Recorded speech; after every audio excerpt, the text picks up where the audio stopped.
Halo poro kadang kinasiku sekalian, bertemu lagi dengan saya Wong Edan Bagu, walaupun hanya melalui rekaman di dalam video di YouTube Putro Romo Channel. Hari ini adalah hari Senin tanggal 3 Maret tahun 2025, di mana saya sedang melakukan perjalanan menuju ke 5 titik tempat yang berkaitan dengan penutupan diri saya secara umum, seperti yang sudah saya updatekan di media sosial. Panjenengan tahu saat ini saya sedang berada di mana? Saat ini saya sedang berada di Candi Gedong Songo yang terletak di lereng Gunung Ungaran, Semarang. Sejuk sekali. Ada banyak cerita yang dibungkus dengan sejarah mengenai Candi Gedong Songo.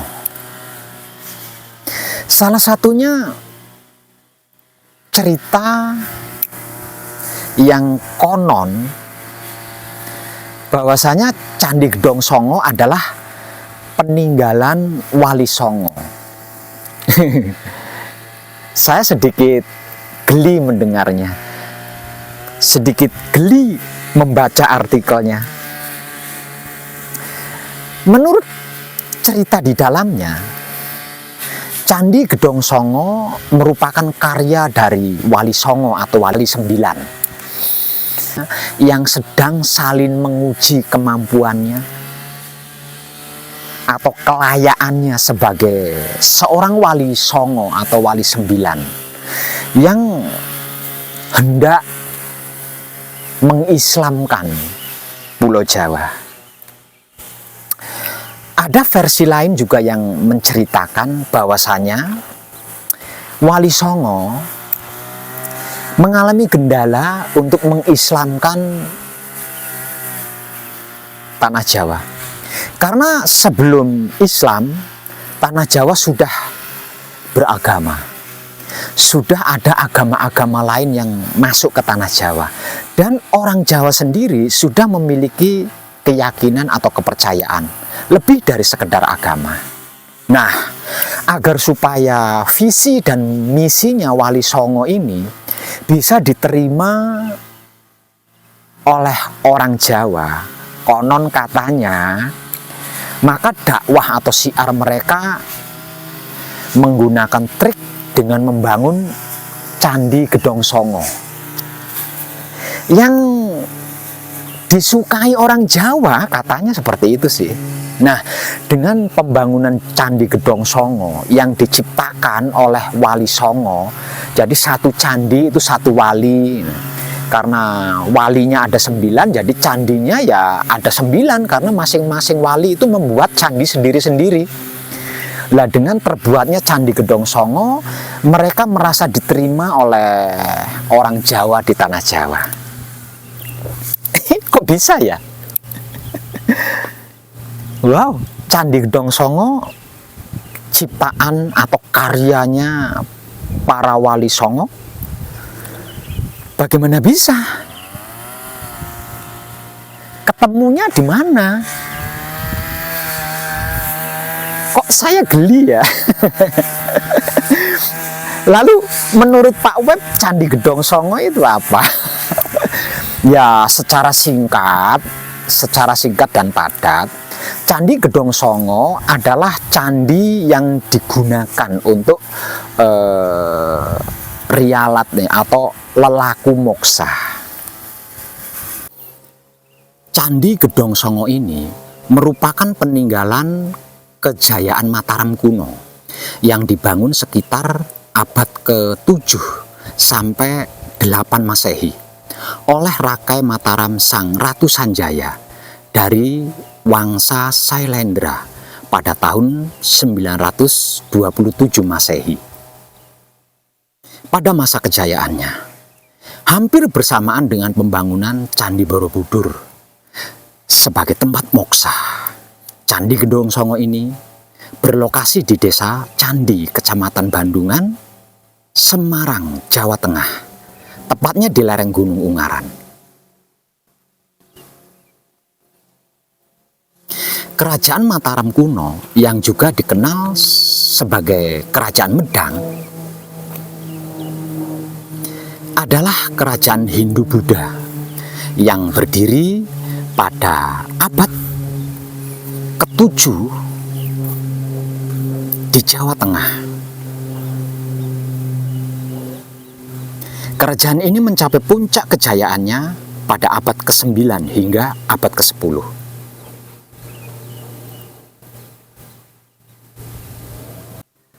Mataram kuno merupakan kerajaan maritim yang terletak di pedalaman Jawa Tengah, yang kala itu disebut sebagai Bumi Jawa. Mataram kuno selain memiliki tanah subur sehingga pertaniannya sangat berkembang, juga terkenal karena meninggalkan banyak bangunan monumental.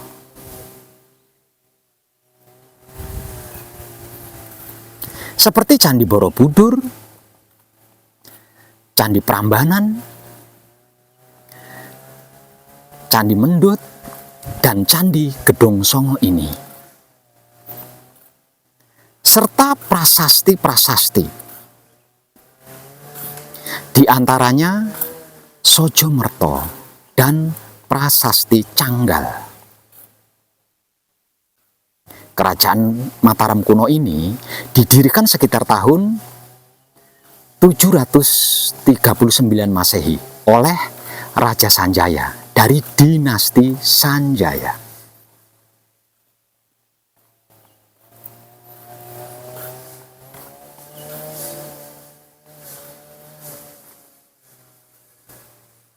Artinya, Candi Gedong Songo ini sudah ada dan sudah berfungsi sebagai candi, tempat untuk melakukan lelaku moksa sebelum Majapahit berdiri.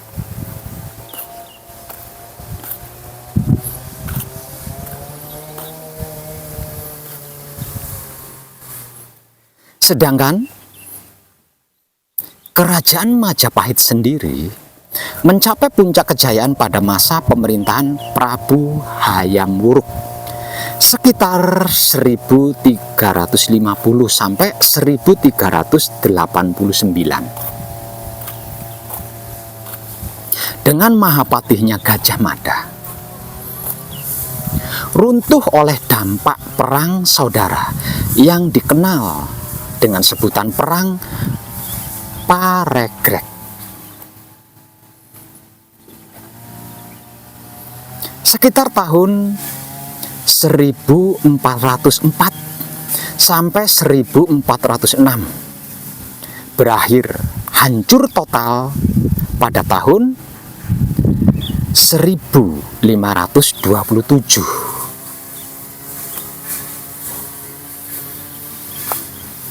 Oleh kerajaan agama Islam.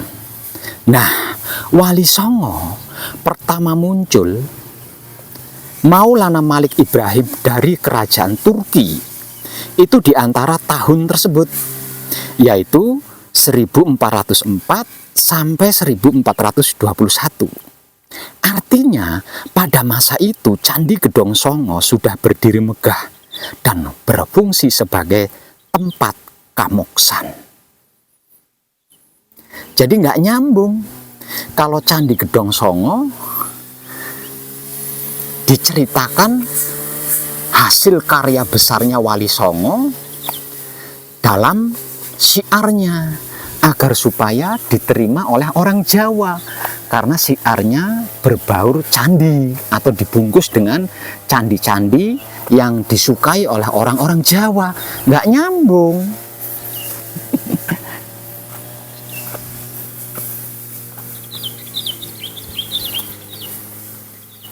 Candi Gedong Songo sendiri dibuat khusus berbeda dengan candi-candi lainnya, yaitu sebagai tempat ritual atau tempat lelaku moksa.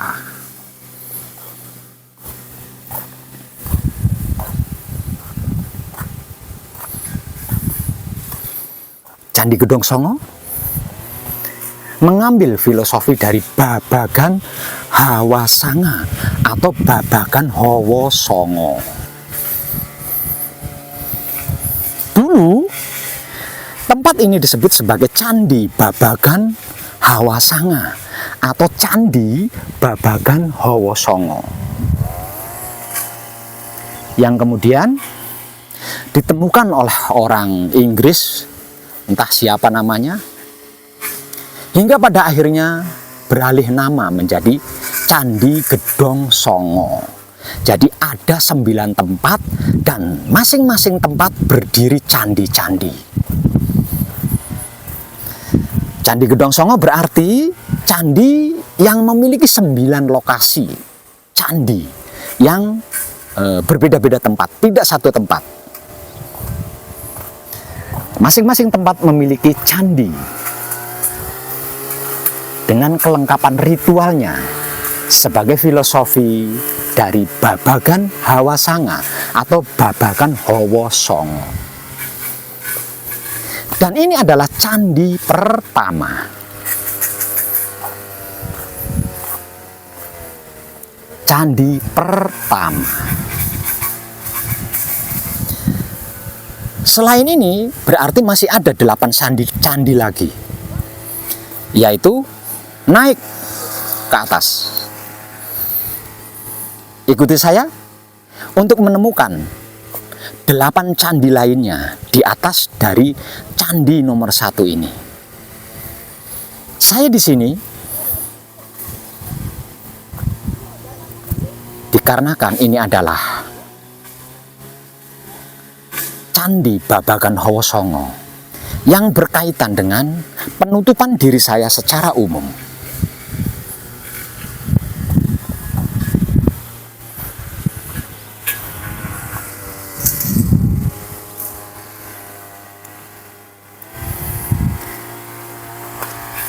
Candi tempat ritual moksa. Maksudnya Pak Web? Artinya candi ini dibangun untuk melakukan ritual-ritual moksa. Jadi raja-raja, para resi, atau siapapun orang hebat yang sudah mencapai tataran ilmu kamoksan, maka untuk bisa moksa dengan sempurna, maka mereka melakukan ritual di Candi Babagan Hawa Songo atau Candi Babagan Hawasanga yang sekarang dikenal dengan sebutan Candi Gedong Songo. Berhasil melampaui ritual 9 candi, maka berhasil pula mencapai moksa dengan sempurna. Kita lanjut untuk melihat 8 candi berikutnya. Ini adalah wilayah kompleks Candi Gedong Songo nomor 2.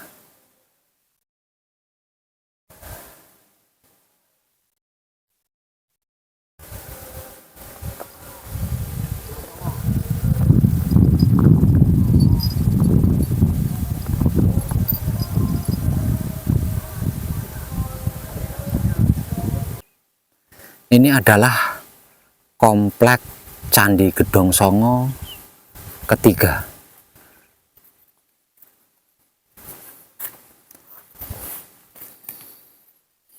Candi Gedong Songo nomor 3.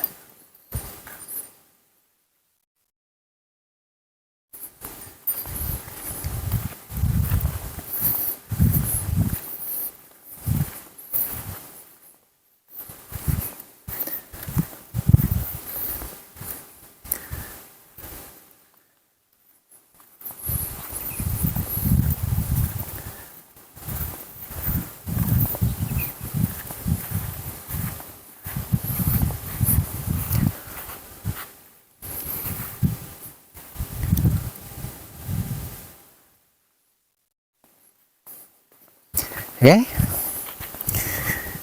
kita lanjut lagi ke candi berikutnya, yaitu komplek Candi Gedong Songo nomor 4.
Candi Gedong Songo nomor 4 atau Candi Gedong Songo keempat.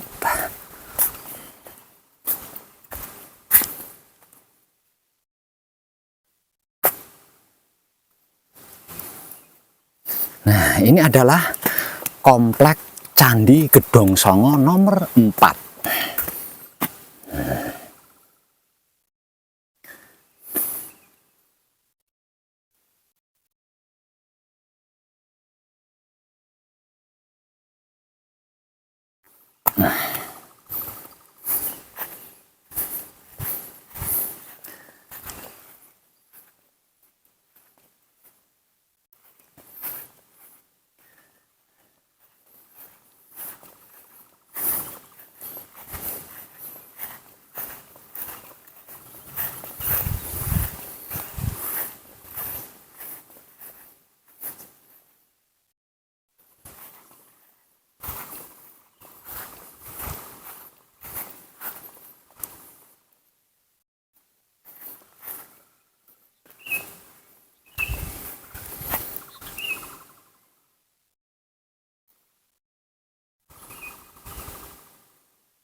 Kita berlanjut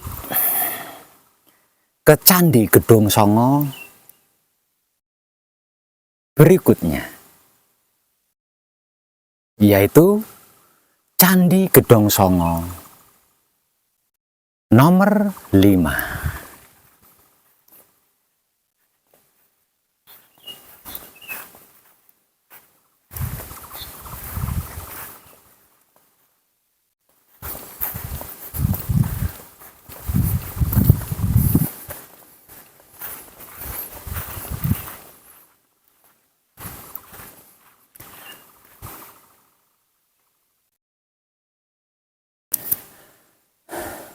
Mengge-mengge. Lah, ini Candi Gedong Songo nomor 5. Candi kelima atau Candi Gedong Songo nomor 5. Entah.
Gunung Ungaran, puncak Gunung Ungaran.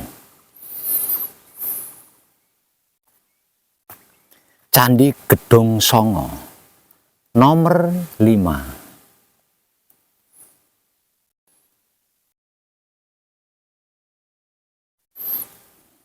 Kita berlanjut ke candi berikutnya, yaitu candi nomor 6. Ini adalah komplek candi Gedong Songo nomor 6 atau komplek candi Gedong Songo ke-6.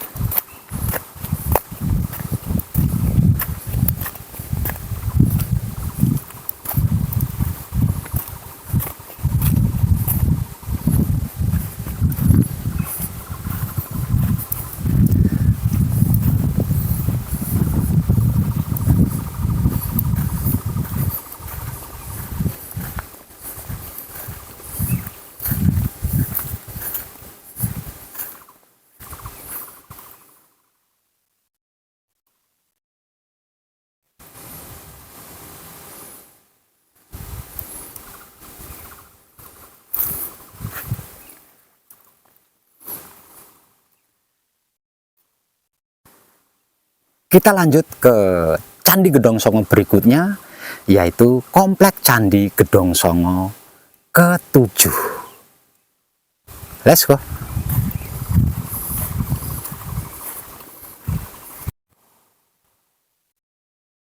Ini adalah area komplek Candi Gedong Songo nomor 7 atau komplek Candi Gedong Songo ke-7. Bangunannya sudah runtuh, tidak utuh lagi, sudah runtuh. Jadi komplek Candi Gedong Songo yang ke-7 itu bangunannya sudah runtuh ya, sudah nggak utuh lagi, tinggal puing-puingnya termakan usia.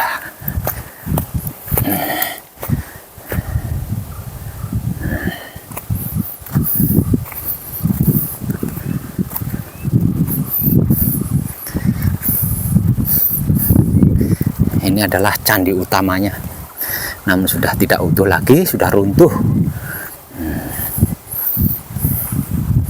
Ini candi-candi pendamping.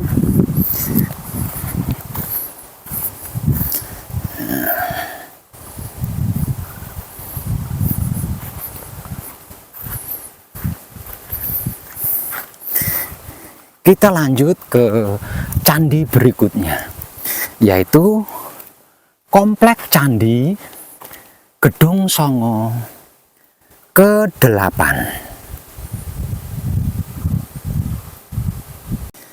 Ini adalah komplek Candi Gedong Songo ke-8. Bangunannya sudah tidak utuh lagi, sudah runtuh karena termakan usia, dan mungkin yang merawat juga tidak bisa menata ulang ya, karena tidak tahulah setelan-setelan batunya, tidak mengetahui, jadi tidak bisa menata ulang hingga berbentuk candi lagi, tinggal reruntuhan saja.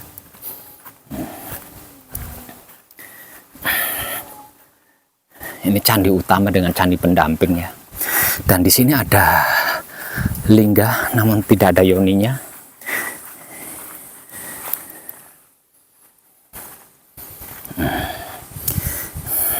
Ini adalah penampakan wujud dari Candi Gedong Songo ke-8 atau nomor 8. Let's go.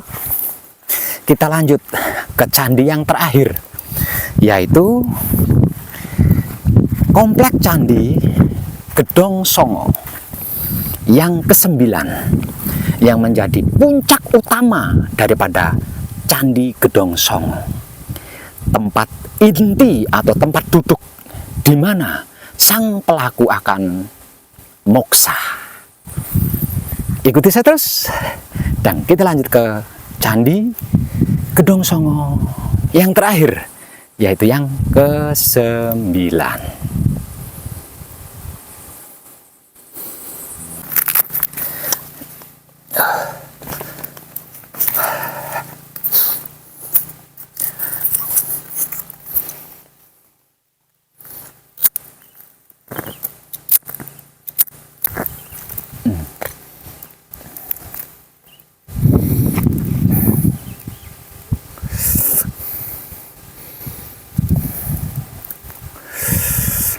Sudah sampai lagi di area komplek Candi Gedong Songo nomor 1 atau yang pertama. Loh, lah terus area komplek Candi Gedong Songo yang ke-9 atau yang nomor 9-nya mana Pak Web? Lah itu dia. Candi Gedong Songo yang ke-9 adalah Candi Gedong Songo yang menjadi puncaknya atau yang menjadi intinya.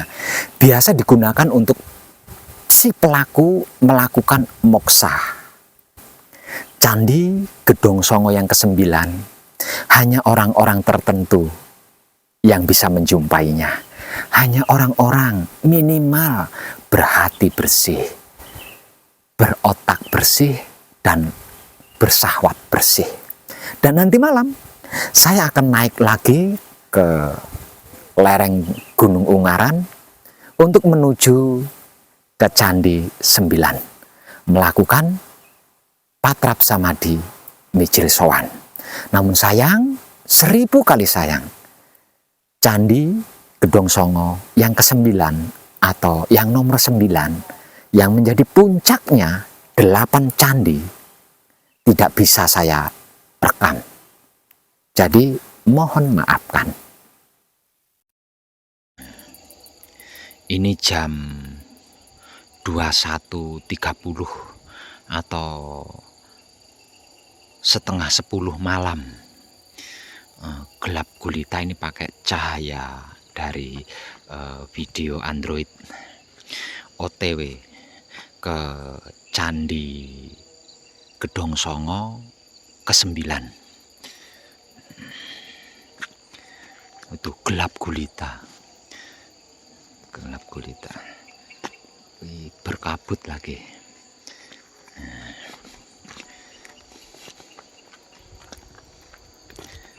Gelap kan? Nah, tapi lumayan lah. Nah, ini sudah sampai di Gapura Candi Gedong Songo ke-9.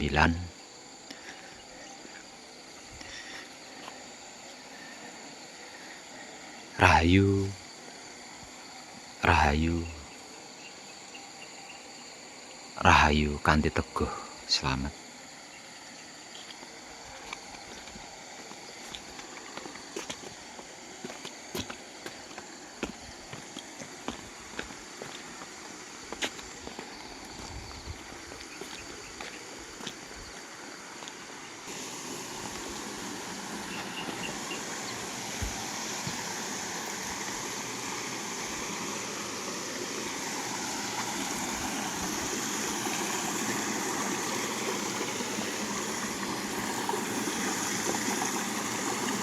Ini pancuran air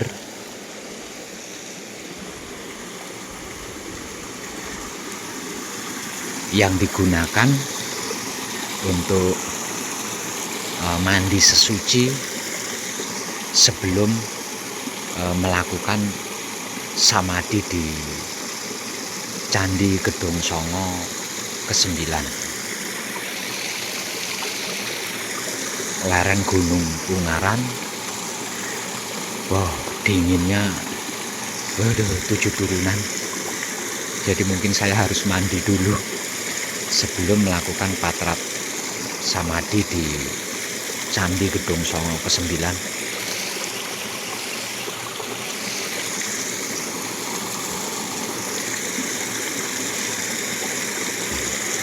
Mas, Engko aku direkam nih gini ya.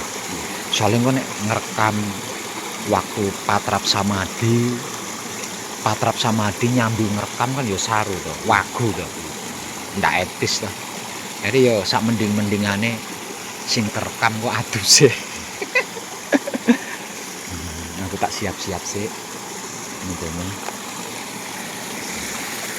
Ya kuwi kan rodok ketok to, Mas. Iya. Rodok ketok to, yo. Iya. Nah, itu. Engko tak adus ning pancuran gitu ya.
Masih direkam loh Pak.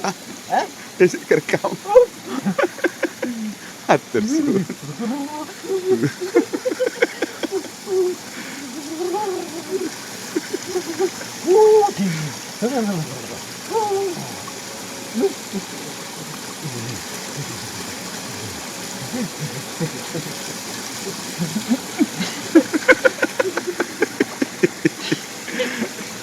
Guyon wong anak kademen.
Cipratan Gelombang 212 Segara Kidul.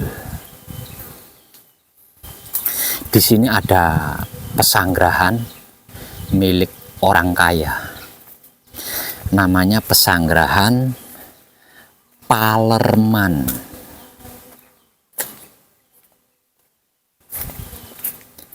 Nyai Rara Kidul atau Palerman Nyai Roro Kidul. Pesanggrahan ini biasanya digunakan oleh orang-orang untuk melakukan ritual yang berkaitan atau berhubungan dengan Nyai Roro Kidul.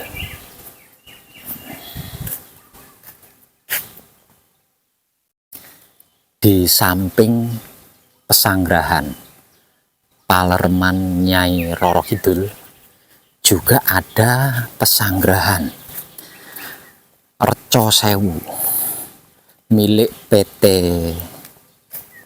Gudang Garam kalau tidak salah, dari Kota Tulungagung.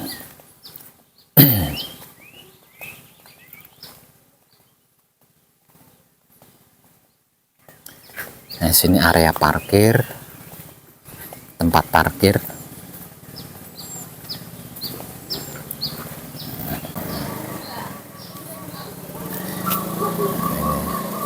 Tempat parkir. Sini ada pesanggrahan Reco Sewu milik PT Gudang Garam Tulungagung, berada tepat di samping pesanggrahan Palerman Nyai Roro Kidul.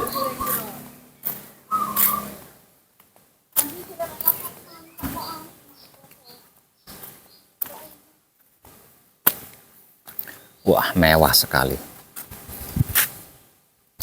Namun sayang, pesanggrahan ini sudah tidak digunakan secara aktif lagi karena pemiliknya sudah meninggal kalau tidak salah itu ya. Pemiliknya sudah meninggal. Jadi ya hanya sebatas dirawat begitu saja. Itu pun perawatannya tidak rutin, tidak tiap hari. Saat-saat tertentu saja. Ini sangat luas sekali pesanggrahannya ya. Maklum, milik orang kaya raya, milik punyaan miliarder. Pesanggrahan semewah ini, sebagus ini terbengkalai. Andai saja pesanggrahan Pesona Jagat Alit 2 seperti ini ya, keren sekali.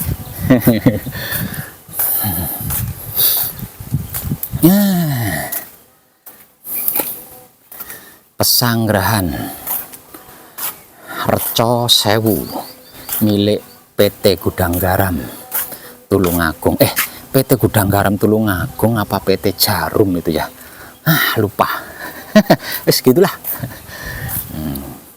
Berada tepat di samping kiri pesanggrahan Palerman Nyai Roro Kidul. Nah itu.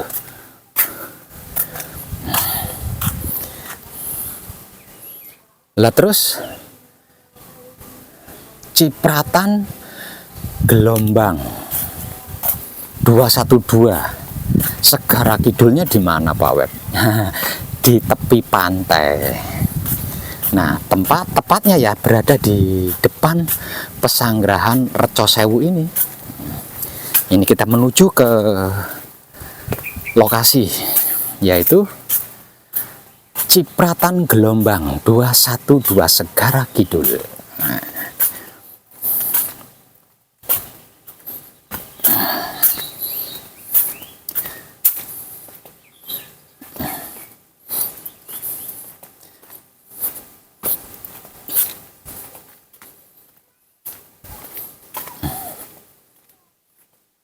Nah, itu jalannya ke sana.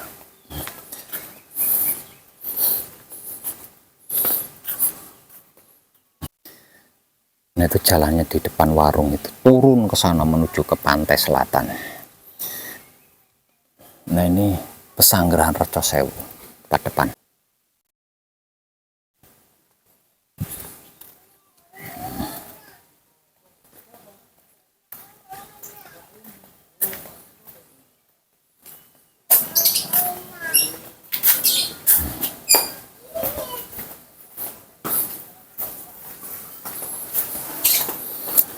Nah, ini jalan menuju Pantai Popoh, tempat di mana cipratan gelombang 212 Segara Kidul.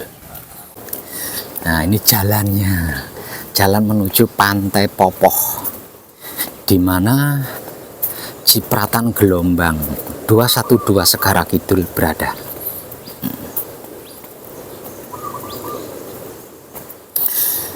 Turun menurun jalannya. Cipratan gelombang 212 Segara Kidul adalah tempat di mana Kanjeng Ibu Ratu Sekar Jagat Wijaya Kusuma yang dikenal dengan sebutan sebagai Dewi Samudra menyambut para kadang putra kekudangane Romo yang hendak kadangan di Kedaton Siti Hinggil.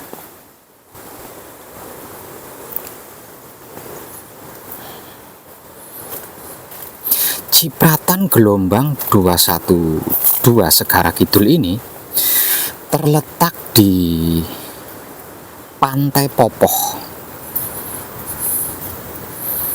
Desa Besole, Kecamatan Besuki, Kabupaten Tulungagung, Jawa Timur.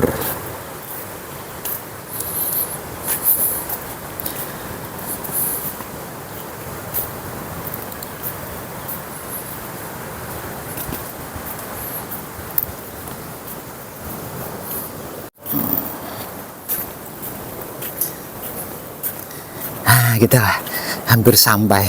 Di situ ada aula mewah. Di samping pantainya ada aula mewah. Itu milik saudara-saudari kita yang berkeyakinan agama Hindu Buddha. Karena apa? Karena di situ ada tempat pelarungan. Tempat pelarungan abu mayat atau abu jenazah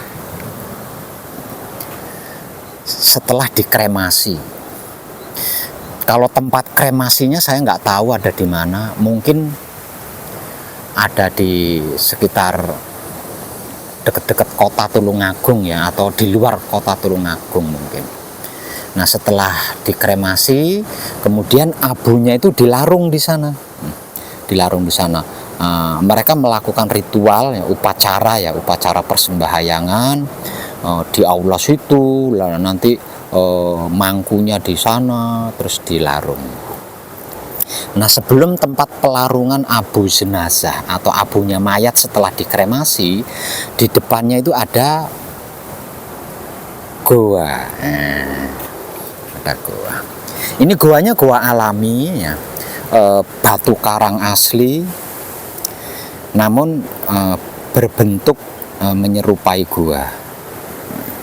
Biasanya tempat ini digunakan oleh para ahli spiritual untuk melakukan ritual-ritual yang berhubungan dengan Nyai Roro Kidul. Agar supaya tidak penasaran, saya akan coba masuk ke sana yang mengambil gambarnya. Sama nunggu di sini saja, ya, capek. Itu Abah Latif yang menemani saya. Nah, supaya aksesnya tidak terlalu sulit, soalnya ini kan batu karang ya, batu karang yang tajam, kalau hujan juga licin, maka oleh jemaah yang biasanya melakukan pelarungan di sini, atau mungkin PT Jarum atau Gudang Garam tadi, sang pemilik pesanggrahan Reco Sewu yang membuatkan anak-anak tangga ini. Nah, dengan begini, jadi para pelaku yang melakukan ritual-ritual atau rialat-rialat di sini itu tidak kesusahan untuk masuk ke dalamnya, tidak licin. Ini bukan buatan ya, tapi ini alami, terbentuk secara alami, menyerupai gua. Nah, ada anak tangga-tangganya seperti ini, bagus. Tuh, itu dinding-dindingnya ya, dinding-dindingnya tuh. Tuh dinding-dindingnya tuh. Nah, itu jalannya tadi saya dari sana. Tuh. Ini alami, itu natural, batu karang pantai ya. Batu karang pantai. Tapi di atasnya bolong. Jadi kayak apa ya, tebing aja ya, tebing. Tapi di samping kanan kiri tebing itu banyak rongga-rongga ya. Tuh di atasnya itu nembus tuh, nembus langit. Cuma dindingnya samping kanan kiri aja. Namun di samping sana kanan kiri, di samping kanan kiri batu karang pantai ini ada apa ya, lubang-lubang menyerupai gua. Dan inilah yang dimanfaatkan untuk melakukan ritual-ritual oleh para pelaku spiritual yang berhubungan dengan Nyai Roro Kidul. Mantap kan tempatnya. Tuh guanya, tuh gua. Sini juga ada guanya, di sini ada. Tuh. Mantap kan. Ini orang apa, nderes ya, istilahnya nderes air. Tuh, itu airnya netes dari atas diwadahi sama botol gua. Ini udah penuh. Udah penuh untuk diminum. Sini juga ada gua, itu guanya, itu bekas alas ya, tempat duduknya orang bersamadi atau membakar dupa, melakukan ritual-ritual.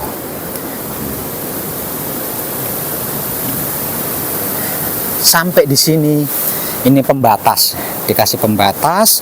Karena apa? Karena di sananya jurang langsung pantai lepas ya.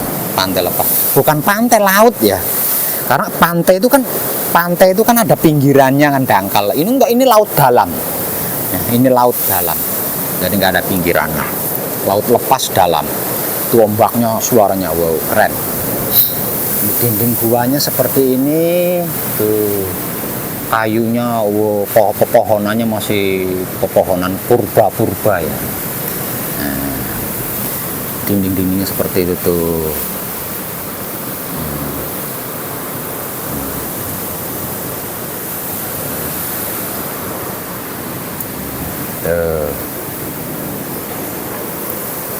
Jadi bermacam-macam. Jadi ada beberapa titik ruangan ya yang menyerupai gua-gua yang biasa dilakukan untuk melakukan ritual-ritual sesaji yang berhubungan dengan Nyai Roro Kidul. Ini juga ada lorong sana, tapi ini menuju pantai. Supaya tidak penasaran masuk ya, saya tunjukkan. Ini lorongnya dalam sekali ya, langsung menuju ke tepi pantai. Tuh. Licin, jalannya licin karena ini batu karang. Tuh. Itu ada bekas sesaji orang-orang yang melakukan ritual.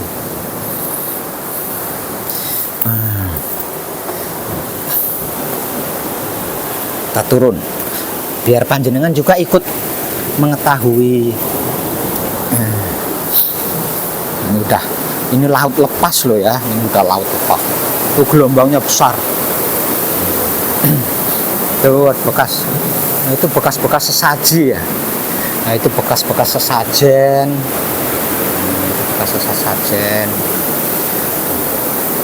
Ini juga bekas apa namanya, dupa. Ada bekas dupa. Ini laut lepas, dalam ini nggak ada pinggirannya itu nggak ada.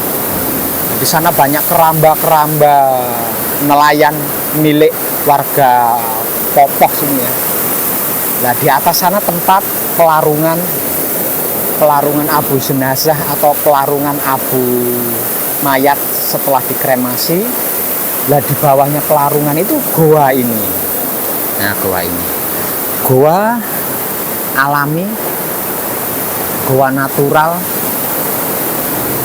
Maksudnya terbentuk secara natural ya, alami oleh kikisan ya. Oleh kikisan ombak ini.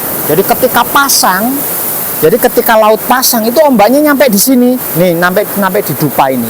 Ini kebetulan lagi surut.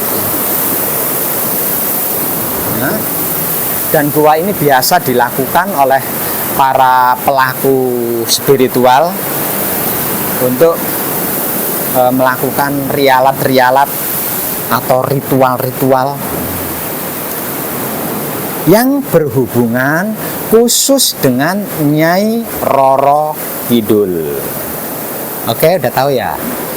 Kita naik lagi ke atas menuju ke tujuan pribadi saya, yaitu Cipratan Gelombang 212 Segara Kidul. Ini bekas dupa-dupa. Sayangnya tidak enggak rapi. Bekasnya harusnya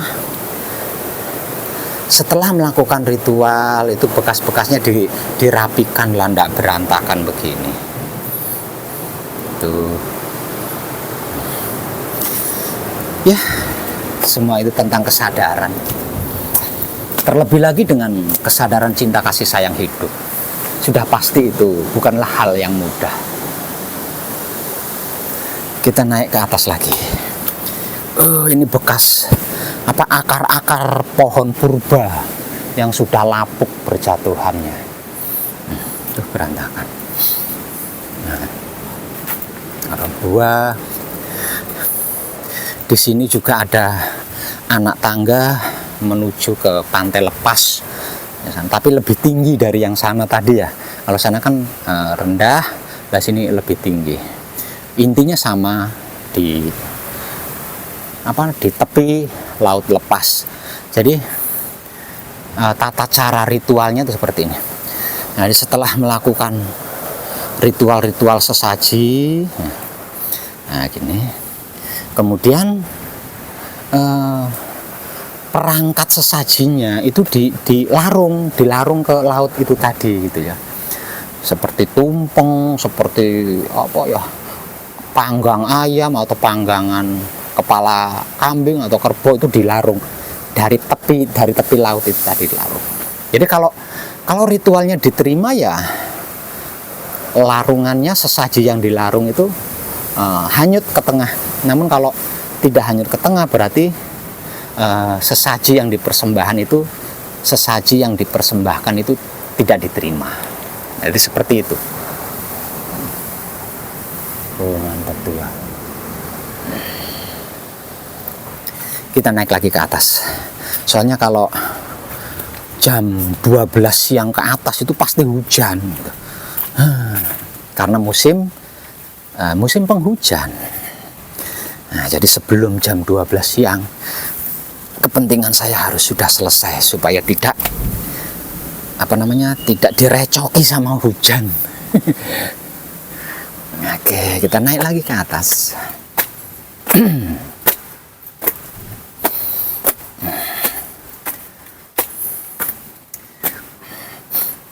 Nah, setelah dari gua,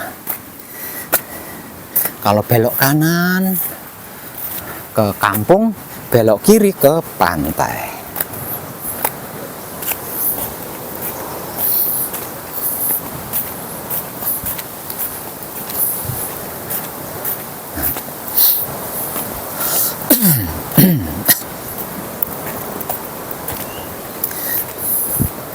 Nah, sebelah kanan ini aula pengikut atau pengiring pelarung abu jenazah atau abu mayat.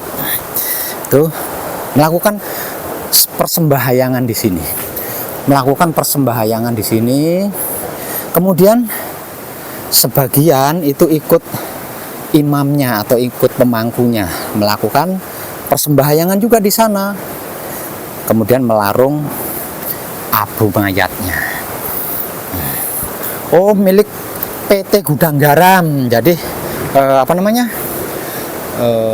Pesanggrahan Reco Sewu tadi itu milik PT Gudang Garam TBK. Makanya mewah kan, soalnya punyaan orang, punyaan miliarder. Sini juga ada fasilitas toilet. Ini pantai, kita masuk ke sana.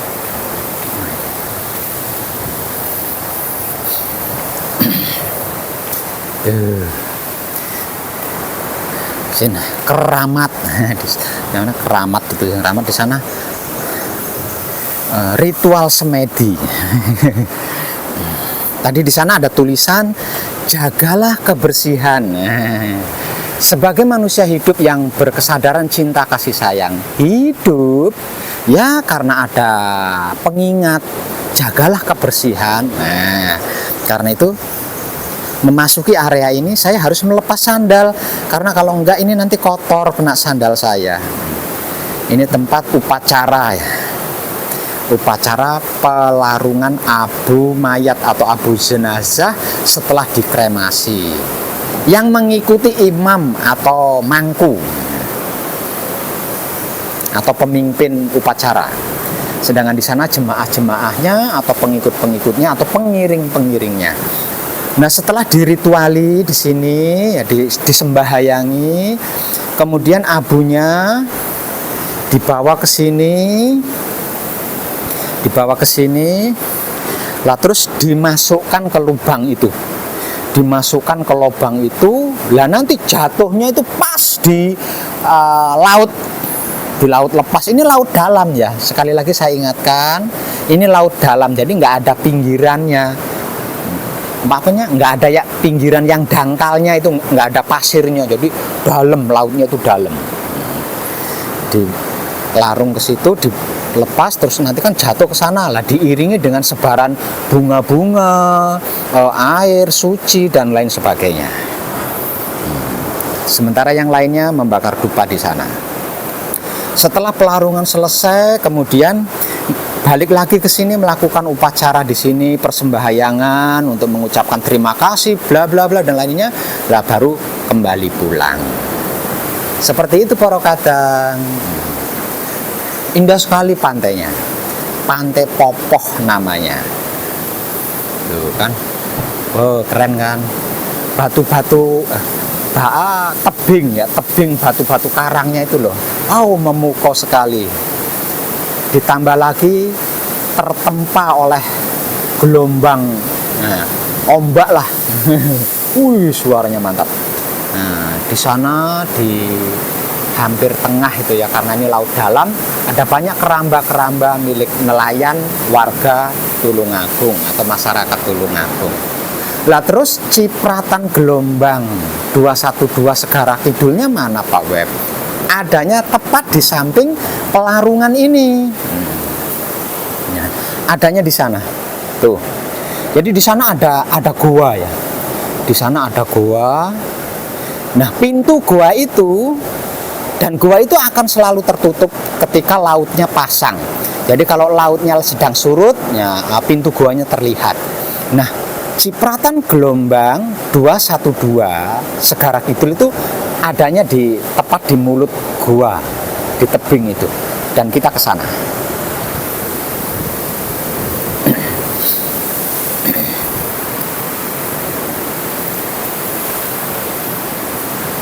Itu Abang Latif.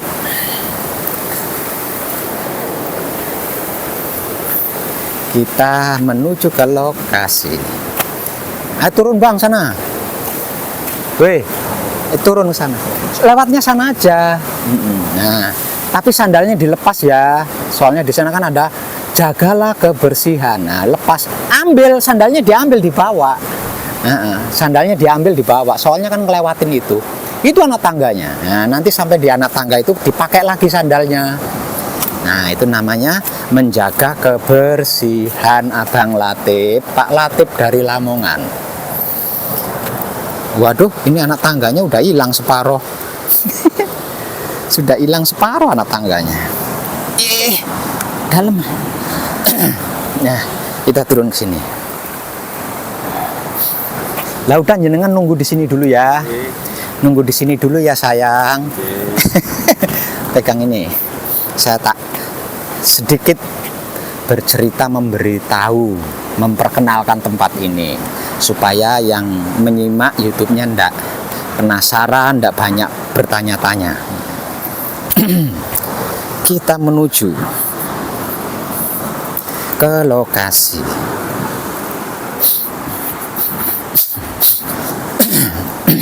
Tuh, sini.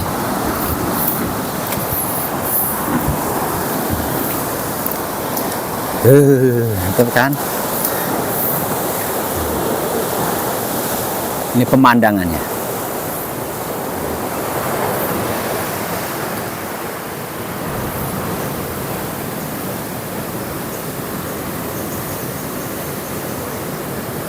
Keren. Itu corong pelarungan abu jenazah atau mayat. Terlihat jelas dari sini. Tapi ya keren sekali. Cipratan gelombang 212 itu seperti apa sih Pak Web? Kok penasaran banget sih? Oke, seperti ini maksudnya. Nah, kalau saya berbicara di tepi laut sana, nanti suara saya nggak dengar karena kalah sama suaranya gelombang laut kan. Jadi saya berbicara di sini dulu. Jadi cipratan gelombang 212 Segara Kidul itu seperti ini. Ini kan gelombang ya, ombak ya dari atas. Lah di situ ada gua, ada pintu gua, mulut gua di tebing itu, Nah gelombang dari sana kan besar nih. Terutama ketika lautnya sedang pasang. Ketika lautnya sedang pasang, gelombangnya akan besar dari sana. Menuju ke sini. Terus sampai di mulut gua itu biur gitu ya. Sampai di mulut gua. Nah, karena menghantam lobang ya mulut gua. Jadi kan bersuara tuh. Deburan ombaknya tuh bersuara brung. Lah nanti ombak ini kesana lagi, seret, kesana lagi. Nah, lah terus datang lagi, seret. Nah ini yang kedua kalinya ya, kedatangan yang kedua kalinya. Seret, biur. Ya. Setelah yang kedua kali, lah ini yang ketiga kalinya ini ya nanti. Nah setelah 2 kali menghantam mulut gua, ombaknya kan lari lagi ke tengah. Nah, lah yang ketiga kalinya, ini besar nih yang ketiga kalinya nih. Besar lah. Begitu sampai di mulut gua ya ini karena ombaknya besar ya. Jadi suaranya bang, bergema, suaranya itu bergema. Lah terus ombaknya itu nyiprat ke atas. Bior, kayak kembang api gitu ya. Kalau malam hari itu seperti kembang api. Bior. Tapi suaranya gemuruh. Jadi cipratan gelombang 212 Segara Kidul itu seperti itu. Gelombang pertama, bung, terus ke sana. Gelombang kedua, bung. Lah gelombang ketiga seperti itu hari-hari, tiap hari, tiap malam seperti itu. Nah ini akan nampak ketika laut sedang pasang. Kalau laut sedang surut ya karena mulut guanya tidak tertutup ya suaranya tidak begitu mengerikan sih. Jadi ketika lautnya pasang itu aja. Biung 1, biung 2, biar. Nah, ini yang oleh warga setempat diberi nama cipratan gelombang 212. Setiap kali 2 ombak menghantam gua, ombak yang ketiganya itu besar, bergema, dan airnya nyiprat ke atas seperti kembang api. Nah seperti itu. Nah, maksudnya cipratan gelombang 212 Segara Kidul. Lah terus hubungannya apa Pak Web? Kok Pak Web sampai bela-belain mendatangi tempat ini? Nah, di sini dia. Jadi gua yang di depannya tiap hari, tiap malam terjadi gelombang 212. Itu adalah merupakan tempat khusus yang disediakan oleh Kanjeng Ibu Ratu Sekar Jagat Wijaya Kusuma, yang lebih dikenal dengan sebutan Dewi Samudra, menyambut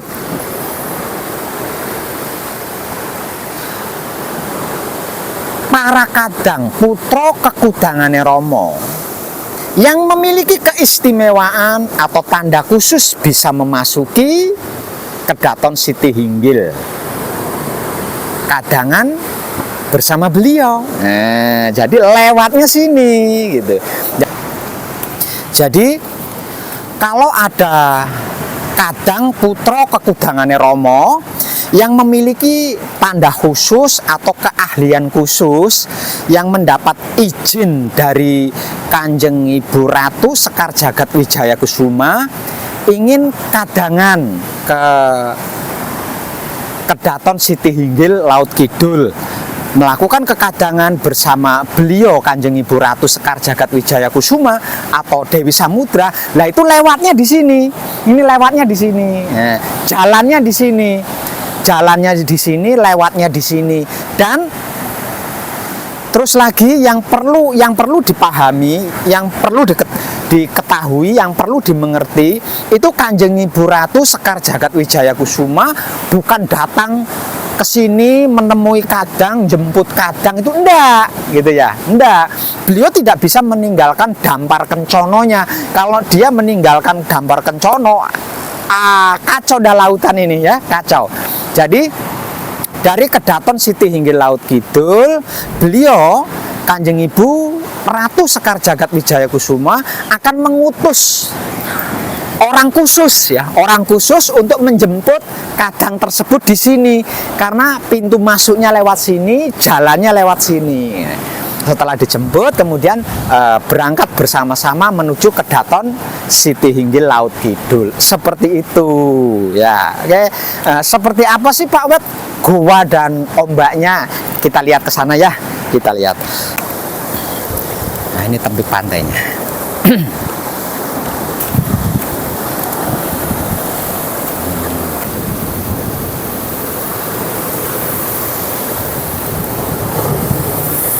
Lah, ini goanya.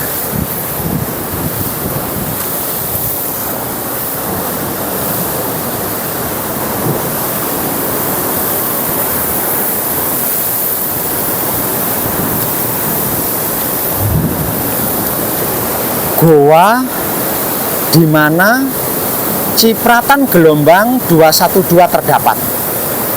Goa ini kalau airnya sedang pasang tertutup, nggak kelihatan ya, karena ada apa?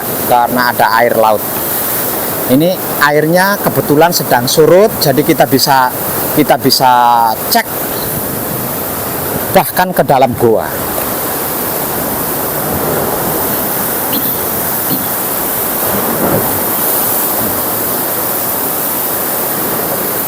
Sana laut lepas, ke sana laut lepas. Nah, ini mulut gua, ini mulut gua. Nah, guanya di sana. Di dalam gua itu ada 3 keramat. Di dalam gua itu ada 3 keramat.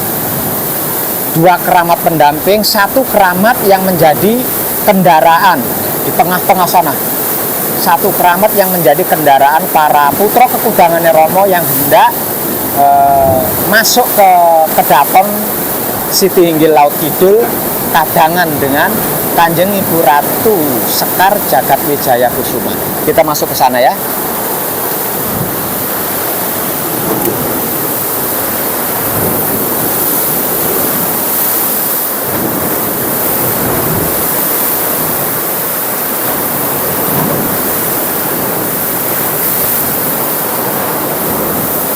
Ini keramat candi pendamping. Ini juga keramat candi pendamping.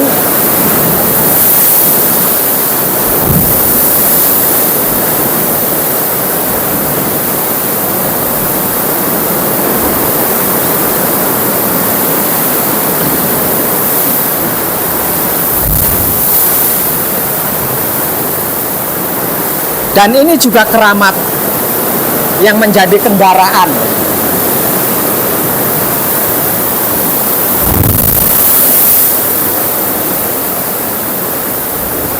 Jadi biasanya naiknya kendaraannya ini.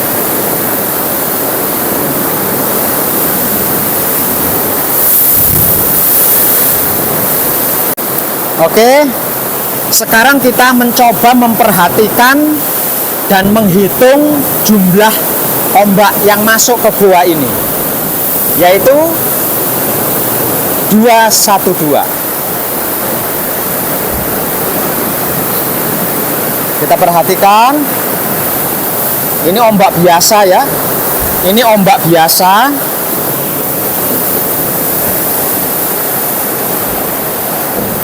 Ini masih ombak biasa.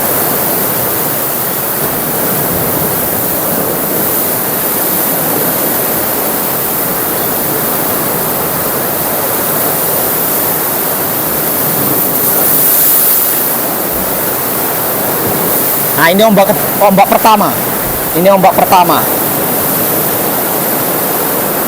Ombak pertama. Ya. Ini ombak kedua. Ombak kedua. Perhatikan ini ombak ketiga. Ombak ketiga.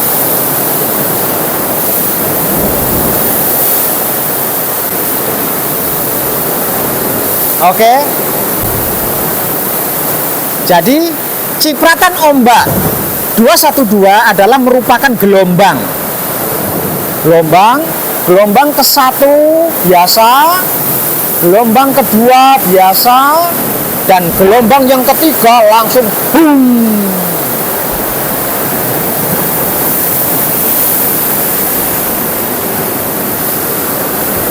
Ini kalau airnya sedang pasang, guanya tertutup ya, tenggelam, nggak kelihatan, ini nggak kelihatan.